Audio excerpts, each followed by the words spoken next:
ओम नमः शिवाय। हर हर महादेव। जय माता मनसा रानी।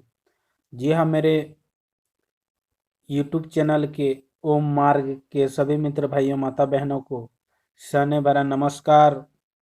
और जो भी हमारे यूट्यूब चैनल ओम मार्ग पहली बार हमारे प्रोग्राम को देखते हैं तो सबसे पहले आप हमारे यूट्यूब चैनल ओम मार्ग को सब्सक्राइब करें और एल बटन पर प्रेस करें ताकि हमारे इस यूट्यूब चैनल ओम मार्ग से सभी प्रकार के तंत्र मंत्र यंत्र की ज्ञान डेली आप तक पहुंचाते रहते हैं और अब तक पहुंचता रहेगा।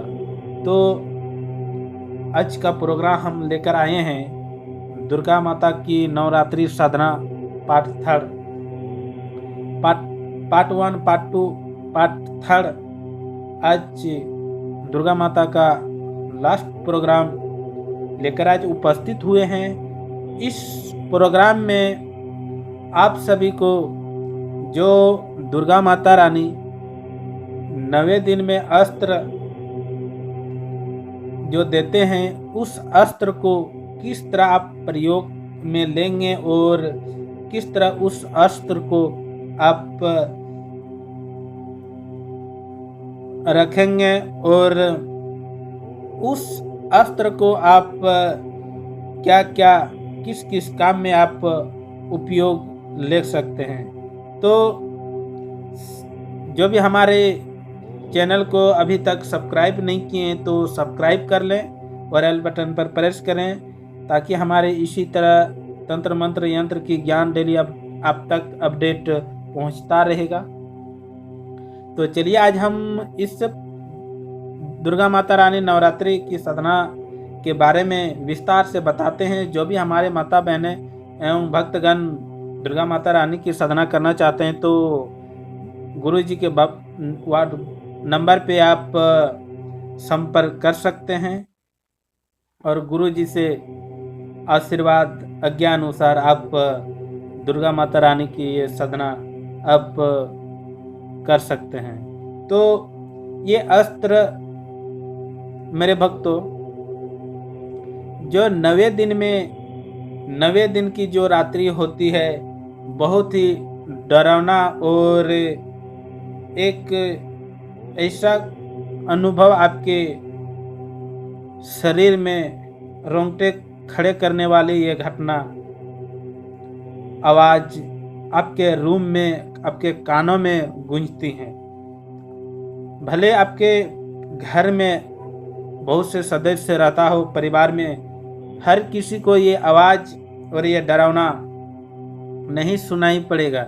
सिर्फ ये आप जो साधना स्थल में माता रानी को सिद्धि प्राप्त करना चाहते हैं, साधना स्थल में जो बैठते हैं उसी को ये डरावना और विचलित करने वाली जो आवाज़ें साधक के कान में मंडराती रहती है और गूंजते रहता है माता रानी।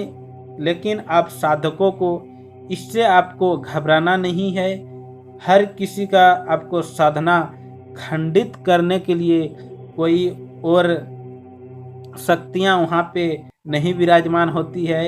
ये माता दुर्गा माता रानी ही आपका जो साधना स्थल में आप साधना करते हैं उस साधना को खंडित करने के लिए माता रानी तरह तरह के आवाज़ आपके कान में गूंजते हैं और आप उस डर से उस अंधेरे से आपको भयभीत नहीं होना है।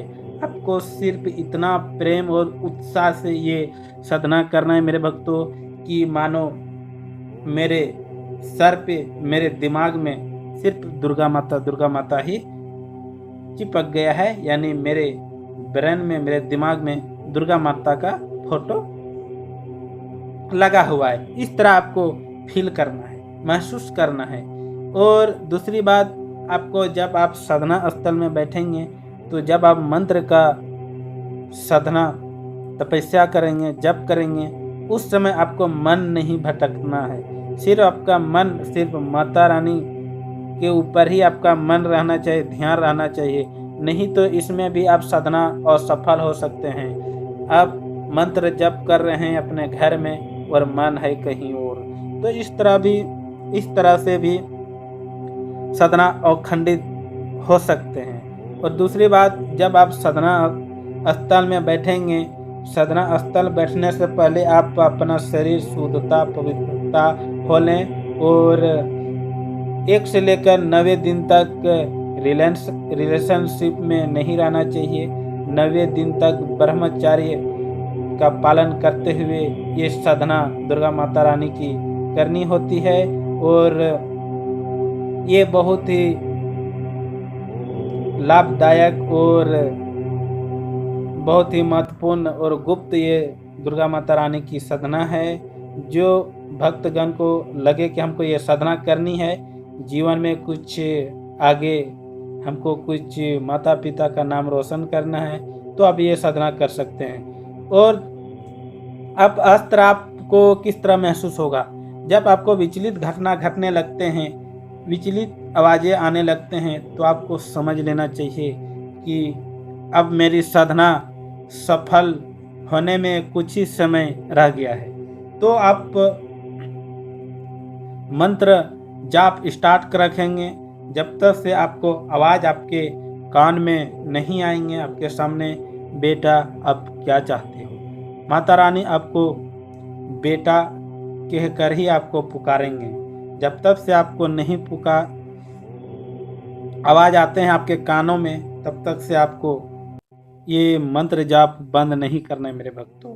तो उसी समय आपको माता रानी अस्त्र प्रदान करते हैं और वरदान भी देते हैं। जीवन में बहुत क्या वरदान देते हैं हम पार्ट 2 में बता चुके हैं। सभी प्रकार के वरदान उसमें एक ऐसा वरदान मिलते हैं, जीवन में उस वरदान से आप एक दरबार भी लगा सकते हैं, त्रिकालदर्शी भी बन सकते हैं और बड़े से बड़े तंत्र का क्रिया नष्ट खंडित कर सकते हैं और बड़े से बड़े बीमारियों का आप इलाज कर सकते हैं। कोई भी पेशेंट हो, कोई भी बड़े से बड़े बीमारी हो, उसके शरीर में आप हाथ रखने से ही उस बीमारी क्षण मिनट में आराम हो जाता है और वो बीमारी एक स्वस्थ होता है। तो जिस बीमारी को आप इलाज करते हैं, उस ठीक करते हैं, तो उस पेशेंट को आपको बोलना है कि इस माता रानी के 3 अमावस्या आप हवन करें, ये 4 अमावस्या 5 अमावस्या, इस तरह जिस तरह आपका पेशेंट सीरियस पेशेंट है तो 7 अमावस्या, नॉर्मल है तो 5, उससे नॉर्मल होते 3, इस तरह से आपको माता रानी के नाम पर आपको हवन करनी होती है रोगी के ऊपर। तो आप लोग समझ चुके हैं कि अस्त्र का प्रयोग किस तरह आपको करना है। तो ये आज का मेरा दुर्गा माता रानी का लास्ट प्रोग्राम। और अस्त्र आपको किस तरह आपको लेनी है मेरे भक्तों, आप दोनों हाथ फैलाएंगे और अपने आंखें बंद रखेंगे। दोनों हाथें फैलाएंगे, 3 बार आपको प्रणाम करना है, दुर्गा माता का नाम लेकर 3 बार, और उसके बाद दोनों हाथ को फैलाएंगे, आंखें बंद रखेंगे। अपने आप आपके हाथों में अस्त्र आएंगे और प्रणाम करेंगे और माता रानी आपको दिखाई नहीं पड़ेंगे, लेकिन आपके कानों में आवाज़ आएंगे। 5 मिनट तक माता रानी आपके कानों में बात करती है, आवाज़ आती है, कुछ जिसके बारे में साधना आप करते हैं, जो आपके मन में लालसा है, जो आपका जिज्ञासा है, उसी के बारे में माता रानी चर्चा करते हैं और माता रानी फिर से वापस चली जाती है अस्त्र देकर। तो अस्त्र का पालन आपको करना है। तो इसी तरह डेली अब तक तंत्र मंत्र यंत्र के बारे में प्रोग्राम लाता रहूँगा। तब फिर एक और प्रोग्राम में मिलते हैं अगले दिन। तब तक से मेरे भक्तों इजाज़त दीजिए। ओम नमः शिवाय, हर हर महादेव, जय माता मनसा रानी।